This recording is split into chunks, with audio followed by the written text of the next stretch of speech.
శ్రీ గురుభ్యో నమః.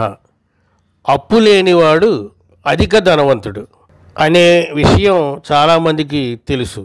అప్పు లేనివాడు నిజంగా అధిక శ్రీమంతుడు, అదృష్టవంతుడని పెద్దలు చెబుతూ ఉంటారు. అప్పు అనేది అనారోగ్యానికి దారితీస్తుంది. కాబట్టి సాధ్యమైనంత వరకు అప్పులు లేకుండా ప్రశాంత జీవనం గడపడానికి ప్రయత్నించాలి. అయితే మధ్యతరగతి కుటుంబాలలో అప్పు లేకుండా జీవనం అనేది సాగదు. ఎందుకంటే వచ్చే ఆదాయం తక్కువగాను, ఖర్చులు ఎక్కువగాను ఉంటూ ఉంటాయి. అందుకని అప్పులు చేయక తప్పదు. అయితే అప్పులు తలకు మించి మనం చేయకూడదు. భవిష్యత్తులో ఆ అప్పులు తీర్చేందుకు చాలా బాధలు పడవలసి వస్తుంది. రుణ బాధలు ఉంటే ఇంటి యజమాని అనారోగ్యంతో నీరసించిపోతూ ఉంటాడు. అప్పుల బాధ తాళలేక ఆత్మహత్యలు చేసుకునే వారిని కూడా మనం చూస్తూ ఉంటాం. అయితే ఈ పరిస్థితికి కారణాలు ఏమిటి?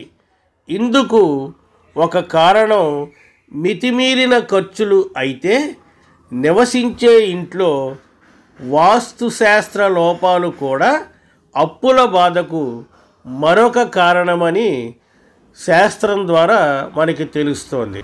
ఇంటికి కుబేర స్థానంగా భావించే ఉత్తరం, ఈశాన్యం, వాయువ్య దిశల్లో వాస్తురీత్యా ఏవైనా ఇబ్బందులు ఉంటే ఇంటి యజమాని అప్పుల పాలవుతాడని వాస్తుశాస్త్రం చెబుతోంది. సంతానం కూడా వృద్ధిలోకి రాదని శాస్త్రం ద్వారా మనకి తెలుస్తోంది. ఉత్తర దిక్కు ఉన్న ఇంట్లో నివసించేవారు ఉత్తర వాయువ్యం వైపు గేటు ఏర్పాటు చేసుకొని రాకపోకలు సాగిస్తుంటే ఆ ఇంట్లో అనేక సమస్యలు వస్తాయి. దీనివల్ల పుత్ర సంతానం ఎన్ని ఉన్నత చదువులు చదివినా జీవితంలో స్థిరత్వం లేక ఇబ్బందులు పడుతూ ఉంటారని వాస్తుశాస్త్రం చెబుతోంది. అందుకే ఉత్తర వాయువ్యం ఖాళీగా ఉంటేనే మంచిదని చెబుతున్నారు. ఉత్తర వాయువ్యానికి ఆనుకొని ఎలాంటి గోడలు కట్టకూడదు. ఖాళీగా ఉంది కదా అని ఉత్తర వాయువ్యంలో కానీ ప్రహారీ గోడకు ఆనుకొని టాయిలెట్లు నిర్మిస్తే ఇంటి యజమాని అప్పుల బాధతో తిప్పలు పడతాడని వాస్తుశాస్త్రం మనకు చెబుతోంది.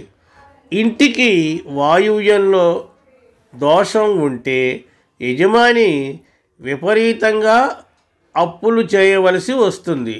ఈ దోషాన్ని సవరించుకోవడానికి ఇంటి ప్రహారీ గోడ కట్టేటప్పుడు పశ్చిమ వాయువ్యం నుంచి ఈశాన్యం వరకు ఖాళీ ఉంచుకోవాలి. ప్రహారీ ఈశాన్యం వైపు చూస్తున్నట్లుగా కట్టుకుంటే మంచిదని వాస్తుశాస్త్రం సూచిస్తోంది. ఇంటికి ఈశాన్యం ఎప్పుడూ శుభ్రంగా ఉండాలి. ఈశాన్యంలో కొంచెం నీళ్లు తప్ప ఎలాంటి బరువులు ఉంచకూడదు. అప్పులు లేకుండా ఉండాలంటే ఈశాన్యంలో చెత్త చెదారం లేకుండా పరిశుభ్రంగా ఉంచుకోవాలి. దీంతో పాటు ఇంటికి ఊపిరి వంటి వాయువ్యాన్ని మూసివేస్తే ఆ ఇంట్లో వారు అనారోగ్య సమస్యల కారణంగా విపరీతంగా అప్పులు చేయవలసి వస్తుంది. రుణ విమోచన కోసం వాస్తు నియమాలను పాటిస్తూ దైవ బలం మీద నమ్మకం ఉంచి ఈ పరిహారం చేసుకోవాలి. మంగళవారం రోజు శ్రీ సుబ్రహ్మణ్య స్వామి సమక్షంలో 6 ఒత్తులతో ఆవు నేతితో దీపారాధన చేసి ఎర్రటి పుష్పాలతో స్వామిని పూజించాలి. అనంతరం ఆవు పాలతో తయారు చేసిన తీపి పదార్థాన్ని స్వామికి నివేదించాలి. ఆ ప్రసాదాన్ని ఇంట్లోని వారంతా తప్పకుండా సేవించాలి. ఇలా కనుక చేసినట్లయితే ఆ సుబ్రహ్మణ్య స్వామి పరిపూర్ణ అనుగ్రహంతో రుణ విమోచనం కలుగుతుందని వాస్తు శాస్త్రం చెబుతోంది. కాబట్టి వాస్తు పరిహారాలతో పాటు సుబ్రహ్మణ్య స్వామి పూజ కూడా చేసి రుణ విమోచనం పొందవచ్చని వాస్తు శాస్త్రం మనకి సూచిస్తోంది. స్వస్తి, శుభమస్తు.